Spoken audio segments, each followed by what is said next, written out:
Tai sveiki, Antanai. Jūs esate Dėdžių užimtumo centro vadovas, tad papasakokite plačiau, kas čia per centras.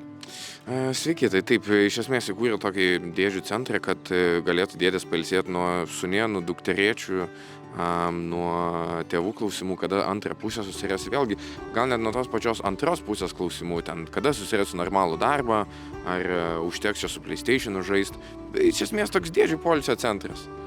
Sakykite, kokias veiklas daro Dėdžių užimtumo centre? Geras klausimas, tikrai, tai dabar atsirado pas mus toks pastovus rėmėjas Vilkmergės nealkoholinis. Tai žaidžiam visokius komandinius žaidimus, taip pat turim garso terapijas, turim jau netgi vieną nusistovėjusią tradiciją, kiekvieną rytą žaidžiam ryto rato žaidimą. Tai ar daug turite šiuo metu narių?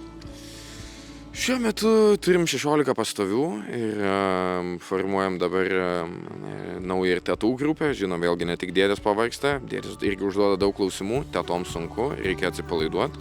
Tai vat matom, kad yra poreikis ir žodžiu bandysim plėstis. Tai ačiū labai, kad pasidalinot savo veiklą.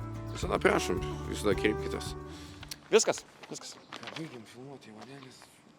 Balsas labai ištroškęs, taip atsigerti nori, nepratęs aš be Vilkmergės. Viešpatie.